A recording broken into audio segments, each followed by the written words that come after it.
سنیوں کا نہیں ہے دمادم مست کلندر، علی کا پہلا نمبر۔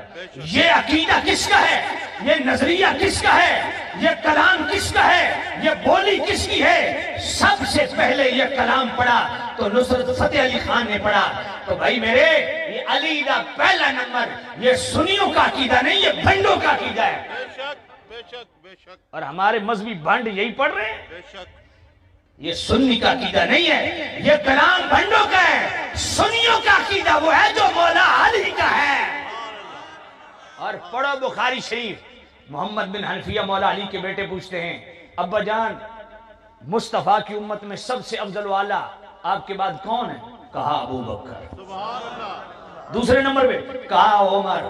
اور صرف مولا علی کی بات نہیں، پڑھو ابو داؤد شریف۔ حضرت عبداللہ ابن عمر کیا فرماتے ہیں؟ کننا نقولو ورسول اللہ حیٌ، فرمایا ہم حضور کی ظاہری زندگی میں حضور کے سامنے کننا نقولو یہ کہا کرتے تھے۔ کیا کہا کرتے تھے؟ افضل امت النبی بعدہ ابو بکر، کہ مصطفیٰ کی امت میں سب سے افضل و اعلیٰ کون ہے؟ ابو بکر ہے۔ اور جو ابو بکر کو پہلا نمبر نہ دے، مولا علی فرماتے ہیں اس کا فیصلہ کیا ہے؟ سنو مولا علی کا فیصلہ، مولا علی کا فیصلہ سنو۔ امام دارقطنی کی المختلف والمختلف کھولو۔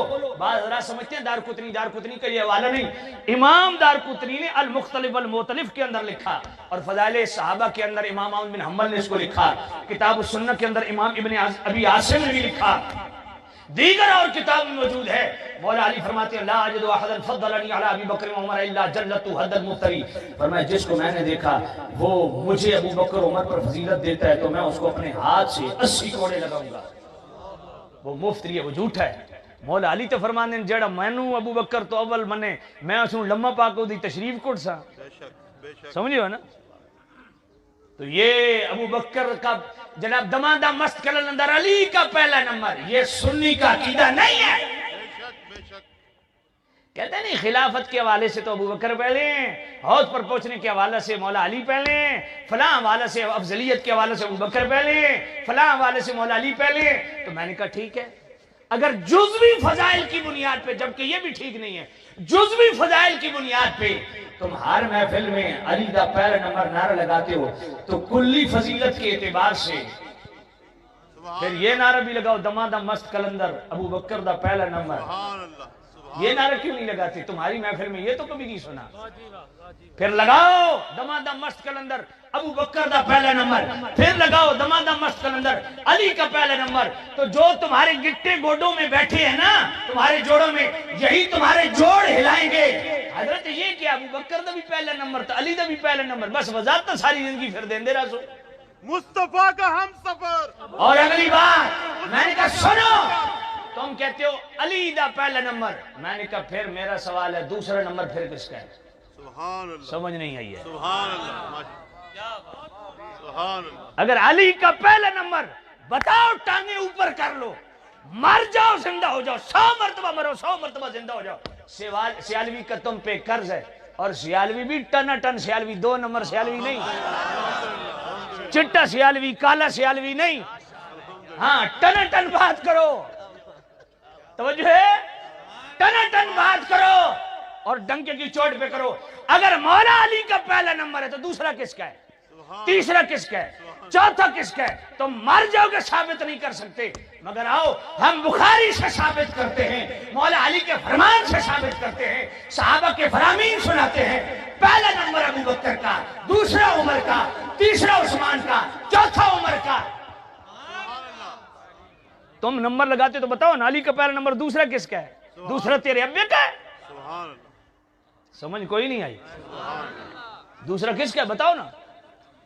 انسان کے بچے بنو، عقیدے کے ساتھ کھلواڑ مت کرو۔ کہتے نہیں نہیں ہم تو یہ کہہ رہے تھے، میں کہ تو پتر لگنا، ہم تو یہ کہہ رہے تھے، پورا کہنا ہے۔ پھر کبھی یہ بھی نعرہ لگا ابو بکر دا پہلا نمبر، یہ کیوں نہیں لگاتے؟ پھر ایک ہی مجلس میں لگا دمادم مست کلندر ابو بکر کا پہلا نمبر، پھر دمادم مست کلندر علی کا پہلا نمبر۔ اور بندہ بھی سوچ سی بھئی یا تو اس مولوی دا دماغ خراب ہے جی، یا مینٹل ہو گیا یا کوئی ہاضمہ خراب ہے بھئی ابو بکر دا بھی پہلا نمبر، علی دا بھی پہلا نمبر، پھر ہر محفل میں نعرہ بھی لگا اور ہر محفل میں وضاحتیں بھی کرو. یہ ظلم مت ڈاؤ، پہلا نمبر ابو بکر کا ہے. تفضیل شیخین کے حوالہ سے دو نمبری نہیں ہو سکتی. پڑھو سیدی اعلیٰ حضرت امام اہل سنت سیدی اعلیٰ حضرت امام احمد رضا رحمۃ اللہ علیہ کی فتاوی رضویہ شریف کی 5ویں جلد، اس میں رسالہ منیر العین فی حکم تقبیل الابہامین، انگوٹھے چومنے والا رسالہ، اور یہ 5ویں جلد کا صفحہ 580 کھولو، اس میں پڑھو سیدی اعلیٰ حضرت کیا فرماتے ہیں. سیدی اعلیٰ حضرت فرماتے ہیں فضیلت و افضلیت میں زمین آسمان کا فرق ہے. اور آگے کیا اعلیٰ حضرت نے فرمایا، مواقف و شرح مواقف کے حوالہ سے فرمایا یاد رکھو تفضیل شیخین کا شمار عقائد کے باب میں ہوگا، فضیلت کا شمار فضائل کے باب میں ہوگا. مولا علی کے جتنے خصائص فضائل ہیں ان کا شمار سیدہ زہرا پاک کے جتنے خصائص فضائل ہیں، جملہ صحابہ کے خصائص فضائل ہیں، جملہ ائمہ اہل بیت کے خصائص فضائل ہیں، وہ سب ان کا شمار فضائل کے باب میں ہوگا. تفضیل شیخین یعنی ابو بکر و عمر کا پوری امت سے افضل ہونا، اس کا شمار عقائد کے باب میں ہوگا. بات سمجھ آ گئی ہے. اور پھر اعلیٰ حضرت امام قسطلانی کے حوالہ سے لکھتے ہیں کہ تفضیل شیخین یعنی ابو بکر و عمر کے افضل ہونے پہ تفضیل شیخین کے مقابل اگر صحیح حدیث بھی آ جائے تو قطعاً واجب التاویل ہے بفرض باطل، یعنی یہ فرض کرنا ہی باطل ہے، لیکن اگر وہ کرتا ہے بفرض باطل صالح تعویل نہ ہو سکے تو واجب الرد ہے صحیح حدیث بھی. کیوں؟ فرمایا ابو بکر عمر کا پوری امت میں افضل و اعلیٰ اکرم اشرف ہونا، فرمایا یہ عقیدہ تواتر اور اجماع سے ثابت ہے، اور تواتر و اجماع کے مقابل احاد کو نہیں سنا جائے گا. اور اگر کسی کا قول ہے بھی، چاہے وہ ائمہ اہل بیت میں سے ہی ہو، اگر کسی کا قول ہے بھی کہ مولا علی افضل، تو ذرا آنکھیں کھول کے نا فتاوی رضویہ شریف کی 28ویں جلد کھولو، اس کا آخری رسالہ جو 182 صفحات میں مشتمل ہے، الظلال الانقا من بحر سبقت الاتقاء. ہاں تفضیل شیخین کا 3 مقامات پہ آپ کو ذکر، ایک تو مطلع القمرین مشہور ہے نا، اس میں تفضیل شیخین کا معاملہ ہے.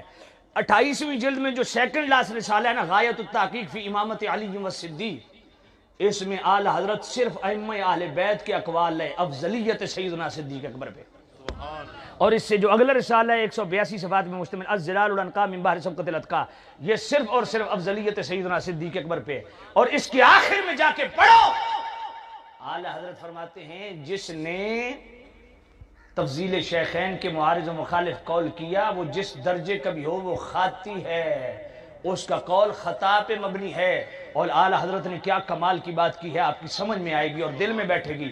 اعلی فرماتے ہیں جو لوگ ابو بکر و عمر پر مولا علی کو فضیلت دیتے ہیں ان سے سوال کرو کہ مولا علی خود اپنے آپ پر کس کو فضیلت دیتے ہیں. سبحان اللہ، کیا بات ہے. مولا علی تو اپنے آپ پر ابو بکر و عمر کو فضیلت دیتے ہیں. سبحان اللہ. تو پھر دوسرا سوال اعلی حضرت نے یہ اٹھایا کہ یہ تفضیل شیخین کا جو عقیدہ ہے یہ قطعی ہے یا ظنی ہے. فرمایا مولا علی کے نزدیک تو یہ قطعی ہے، وہ حد جاری فرما رہے ہیں. بات سمجھ آئیے. میں اس لیے کہتا ہوں اور بطور چیلنج کہتا ہوں تم مولا علی کا نام لے کے وارداتیں کرتے ہو، میں صرف اپنے 2 نمبر پیروں اور مولویوں کی بات کر رہا ہوں، نقیب و خطیبوں کی جو ہمارے اندر کے لوگ ہیں 2 نمبریاں کرتے ہیں، ان کو کہہ رہا ہوں کہ تم یہ وارداتیں کرتے ہو. توجہ کرنا. اللہ سبحان اللہ. میں اس لیے کہتا ہوں اور ببانگے دہل کہتا ہوں، ڈنکے کی چوٹ پہ کہتا ہوں، سینہ تان کی کہتا ہوں، بطور چیلنج کہتا ہوں سبحان اللہ. تفضیل شیخین پہ مولا علی سے فیصلہ لے لو. سبحان اللہ. ایمان ابو طالب پہ مولا علی سے فیصلہ لے لو. سبحان اللہ. افضلیت سیدنا صدیق اکبر پہ مولا علی سے فیصلہ لے لو. سبحان اللہ. حضرت امیر معاویہ رضی اللہ تعالیٰ عنہ کے حوالہ سے مولا علی سے فیصلہ لے لو. سبحان اللہ. سبحان اللہ. سمجھ کوئی نہیں آئی تو خلیفہ بلا فصل پہ مولا علی سے فیصلہ لے لو. سبحان اللہ. اور یہ غایت التحقیق فی امامت علی و صدیق علماء کو کہتا ہوں 28ویں جلد، یہ اس کے پہلے 2.5 صفحات ضرور پڑھے. سبحان اللہ یہ اتنی لمبی حدیث اعلی حضرت لائے مختلف حوالوں سے، امام اسحاق بن رویہ کا حوالہ، ابن عساکر کا حوالہ، بڑی لمبی حدیث ہے، اس کے ایک بس صرف یہ جو کہتے ہیں ایک جملے میں عرض کر دیتا ہوں۔ مولا علی سے ان کے غلام نے پوچھا کہ جناب پہلے خلیفہ تو آپ تھے، ابو بکر کیسے بن گئے؟ تو آپ نے فرمایا ابن عساکر کا اور امام اسحاق بن رویہ کا حوالہ، اعلی حضرت نے لکھا 28ویں جلد میں غایۃ التحقیق فی امامت علی و صدیق میں، فرمایا جی یہ ابو بکر پہلے کیسے خلیفہ بن گئے؟ خلیفہ تو آپ تھے۔ تو مولا علی فرماتے تمہیں کس نے کہا کہ میں پہلا خلیفہ ہوں؟ کہا ابو بکر پہلے خلیفہ، کہا جی، کہا جی کس نے بنایا؟ اب اگر دل کو جملہ لگے تو دل والی سبحان اللہ۔ مولا علی فرماتے ہیں مصطفیٰ نے ابو بکر کو ہمارا دین کا امام بنایا، جب مصطفیٰ نے ان کو ہمارے لیے دین کا امام چن لیا تو ہم نے ان کو دنیا کی امامت کے لیے ہم نے چن لیا۔ سبحان اللہ کہ جی باطنی خلیفہ اور ہے، ظاہری خلیفہ اور ہے، روحانی خلیفہ اور ہے، سیاسی خلیفہ اور ہے۔ میں نے کہا اچھا اس کا مطلب ہے نماز تو نہیں پڑھنی چاہیے کیونکہ نماز میں روحانیت والا معاملہ ہی کوئی نہیں، سمجھ ہی کوئی نہیں، اتر ٹپ گئی ہے تو آڈے۔ سیدنا صدیق اکبر مصلی امامت پہ کھڑا کیا کہ نہیں؟ تو اس کا مطلب ہے نماز سے روحانیت کا کوئی تعلق نہیں، روحانی خلیفہ مولا علی ہے نا، سمجھ ہی کوئی نہیں ہے۔